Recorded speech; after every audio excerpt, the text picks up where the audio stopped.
دین vibes, دین کی آواز۔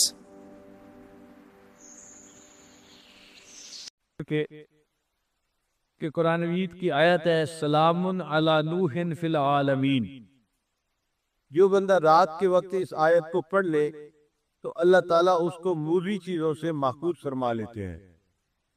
حضرت فرماتے ہیں کہ ہم چھوٹے بچے تھے، رات کو جب گھر سے نکلنا ہوتا تھا تو مائیں اپنے بچوں کو بتاتی تھی کہ بچوں پہلے یہ آیت پڑھو پھر باہر نکلو تو سانپ بچھو اور موذی چیزیں تمہیں نقصان نہیں پہنچائیں گی۔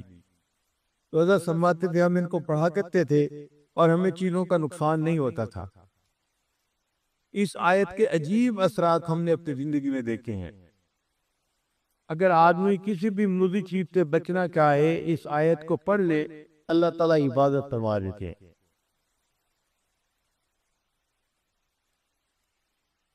ہمیں اس سفر میں کئی مرتبہ مشکل پیش آتی ہے۔ ہمارے بیگ کے اندر کتابیں ہوتی ہیں مطالعے کے لیے یا بیانات کے نوٹس وغیرہ ہوتے ہیں، اور آج کل مختلف ملکوں میں ایئرپورٹ کے اوپر دینی لٹریچر جو ہے اس کی بہت زیادہ سختی ہے۔ یعنی ایسے تو کسی کے پاس سے اسلحہ نکل آئے تو اتنی سختی نہیں کرتے، جتنا دینی کتاب کوئی نکل آئے تو اس پر سختی کرتے ہیں۔ ایک مرتبہ دبئی ایئرپورٹ پر یہ چھوٹا بیگ تھا، ہینڈ کیری جس کو کہتے ہیں، اس میں بیانات کے پیپر تھے۔ تو جب پاسپورٹ چیک کروانے کے بعد ہم آگے نکلے تو مشین والے نے چیک کیا اور اس نے میرا بیگ کھول کر دیکھا اور مجھ سے پوچھا کہ یہ کیا ہے۔ میں نے اسے بتایا کہ بھئی یہ میرے نوٹس ہیں، میں نے کتاب پڑھی اور جو مجھے پسند آئی بات وہ میں نے اس کے اوپر لکھ لی ہے۔ خیر وہ بندہ خاموش ہو گیا، اس نے بیگ بند کر دیا۔ جب آگے نکلے تو آگے ایک اور بھی چیک پوسٹ تھی، انہوں نے دوبارہ پھر بیگ کو چیک کیا۔ میں بڑا حیران، بھئی ایک دفعہ چیک کری ہے تو کافی ہے، دوسری دفعہ پھر چیک کیا۔ اب جب انہوں نے چیک کیا اور بیگ کھولا تو اس کے اندر کاغذات کو دیکھتے ہی پولیس والا فون کرنے بیٹھ گیا۔ اب میں حیران سوچ رہا ہوں کہ یا اللہ، یہ اپنے کسی افسر کو بلاتا ہے یا کس کو بلاتا ہے، اور کو کیا چیز نظر آ گئی جو اتنی اہم ہے کہ کسی کو بلانے کی ضرورت پڑ گئی۔ تو اس دیر کے بعد ایک خاتون آ گئی اور اس کے ہاتھ میں میرے بیگ کو دیکھنا شروع کر دیا۔ اب وہ ایک ایک کاغذ کو پڑھ رہی تھی۔ اللہ کی شان کہ اس میں بخاری شریف کی جو اختتامی حدیث ہے اس کے نوٹس تھے۔ اس نے دیکھتے ہی مجھ سے پوچھا یہ بخاری شریف کی آپ کی حدیث کے نوٹس ہیں؟ میں نے کہا اچھا تم تقریریں کرتے ہو؟ میں نے کہا جی۔ پھر اس نے کہا اس کا مطلب یہ ہے کہ تم عالم ہو، یہاں بھی تقریریں کرو گے؟ میں نے کہا نہیں، ابھی تو میں یہاں پر 2 دن رکنے کے لیے آیا ہوں، پھر میں آگے جاؤں گا۔ وہ کہنے لگی کہ میں عالمہ ہوں اور مجھے انہوں نے صرف اسی لیے رکھا ہوا ہے کہ میں لوگوں کے پاس جو دینی لٹریچر ہے اس کو دیکھوں اور ان کو یہاں سے روکوں۔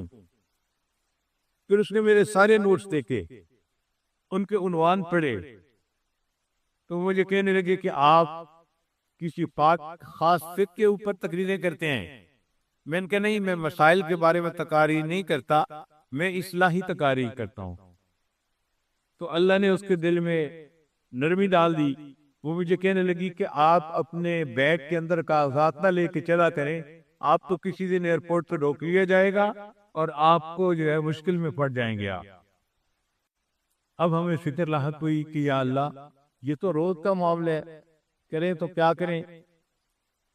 پھر وہ مجھے کہنے لگی تھی کہ آپ یہ نوٹ کیوں ہر وقت ساتھ رکھتے ہیں؟ کتابیں آپ نے کیوں رکھی ہیں؟ یہ 2-3 کتابیں تھیں۔ میں تو مطالعہ کرتا ہوں ہر وقت بیٹھ کے۔ پھر وہ حیران سے پوچھ لگی کہ آپ کتابیں پڑھتے رہتے ہیں؟ تو میں نے اسے کہا کہ اس عمر میں اب کتابیں نہیں پڑھوں گا تو کیا ویڈیو گیم کھیلوں گا بیٹھ کے؟ تو اس بات پہ وہ ہنس پڑی، کہنے لگی اچھا ٹھیک ہے آپ جائیں، تو میری جان چھوٹ گئی۔ پھر اس کے بعد ہمیں پریشانی ہوئی کہ یا اللہ، اب ان نوٹس کا کیا کریں؟ ہمیں ضرورت بھی پڑتی ہے، مختلف جگہوں پہ جانا ہوتا ہے، کبھی یہ بیان کرو کبھی وہ بیان کرو، تو نوٹس کو ہونا بھی ضروری اور ہیں بھی پابندیاں۔ تو ذہن میں خیال آیا کہ ہم قرآن مجید کی اس آیت کے طرح پڑھ لیا کریں گے۔ چنانچہ اس کے بعد تقریباً 8 سال ہو گئے یا 10 سال، میں جہاں جس ایئرپورٹ پہ بھی جاتا ہوں، جہاں بیگ چیک کرنے کی مشین ہوتی ہے یا عملہ ہوتا ہے، میں یہ آیت پڑھ کے ان پہ پھونک دیتا ہوں، وَجَعَلْنَا مِن بَيْنِ أَيْدِيهِمْ سَدًّا وَمِنْ خَلْفِهِمْ سَدًّا فَأَغْشَيْنَاهُمْ فَهُمْ لَا يُبْصِرُونَ۔ اللہ کی شان دیکھیں کہ پیچھے سے 8-10 سال میں کسی نے کبھی مجھے کھڑا نہیں کیا۔ تو جہاں آپ کو کسی موذی سے ایذا کا ڈر ہو، اس وقت یہ آیت اگر پڑھ دی جائے تو یہ انسان کو فائدہ دیتی ہے۔ پھر ہم نے اس کا تجربہ اور بھی کیا کہ مثلاً ایک بچی ہے، اس کی شادی ہوئی اور اب اس کو ساس بہت تنگ کرتی ہے، اس نے جینا حرام کیا ہوا ہے، یا اس کی نند ہے جو اس کو تنگ کرتی ہے، تو ہم نے کہا کہ بھئی آپ صبح سے اٹھا کریں، فجر کی نماز بھی پڑھا کریں، اور یہ آیت پڑھ کے ان پہ دم کر دیا کریں، اللہ تعالیٰ ان کے شر سے حفاظت کروائیں گے۔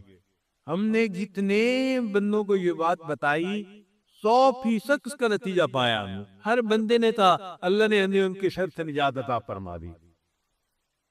پھر اس کا ایک اور بھی استعمال ہے کہ بعض بچیاں گھر سے نکلتی ہیں تو اوباش مل کے ان کو تنگ کرتے ہیں، کالج یونیورسٹیوں میں جو لڑکی جاتے ہیں، تو اگر وہ اس آیت کو پڑھ کے پھونک دیا کرے تو راستے میں کوئی ان کو تنگ نہیں کرے گا، کسی سے ان کو ایذا نہیں ملے گی، اللہ ان کی حفاظت فرمائیں گے۔ تو اس آیت کے بہت سارے فوائد ہیں، اور ایک حدیث مبارکہ میں آتا ہے کہ جو بندہ آیت الکرسی رات کو سوتے ہوئے پڑھ لیتا ہے، اللہ تعالیٰ اس کی بھی حفاظت فرماتے ہیں، اس کے گھر والوں کو بھی حفاظت فرماتے ہیں، اور اس کے پڑوسیوں کی بھی حفاظت فرماتے ہیں۔ سبحان اللہ، کیا خوبصورت عمل ہے کہ بندے کی بھی حفاظت ہوتی ہے، اہل و عیال کی بھی، اور قریب کے گھر والوں کی بھی حفاظت ہو جاتی ہے۔ اس عمل کو بہت اہتمام سے کرنے کی ضرورت ہے۔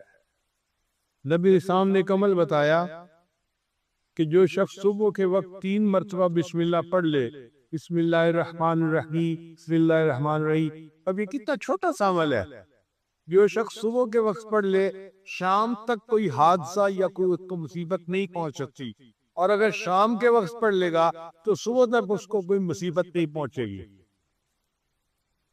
یہ کتنا چھوٹا عمل ہے، اپنے گھر میں اپنی بیویوں کو بھی بتائیں، اپنے بچوں کو بھی، اور ان کی عادت بنائیں کہ وہ ہر وقت یہ بسم اللہ کا عمل کرنا شروع کر دیں۔ نبی اسلام نے ارشاد فرمایا، جابر بن عبداللہ رضی اللہ عنہ کی روایت ہے کہ نبی اسلام نے فرمایا کہ جب رات کو سوتے وقت بسم اللہ پڑھ کے دروازے بند کرو، یعنی اپنے دروازے جو گھر کے بند کرتے ہیں نا، عورتیں عام طور پہ بند کرتی ہیں گھر کے دروازے، تو عورتوں کو یہ عمل سکھانا چاہیے کہ وہ گھر کے دروازے بند کرنے سے پہلے بسم اللہ پڑھ لیا کریں، چونکہ جو دروازہ بسم اللہ پڑھ کے بند کیا جاتا ہے، شیطان وہ دروازہ نہیں کھول سکتا، شیطان گھر میں داخل نہیں ہو سکتا پھر۔ اور بسم اللہ پڑھ کے اپنے پانی کے مشیزے کا منہ باندھ لیا کرو، اور بسم اللہ پڑھ کے اپنے برتن ڈھانپ لیا کرو، اور اگر ڈھانپنے کے لیے کوئی چیز نہ ملے تو برتن کے اوپر لکڑی رکھ دیا کرو اور بسم اللہ پڑھ لیا کرو، اور بسم اللہ پڑھ کے اپنی لائٹوں کو چراغوں بند کر لیا کرو۔ اگر تم بسم اللہ پڑھ کے یہ سارے کام کرو گے تو رات کو کوئی شیطان گھر میں داخل نہیں ہوگا، اس گھر میں کوئی گناہ نہیں ہوگا، اور اس گھر میں کوئی پریشانی نہیں آئی۔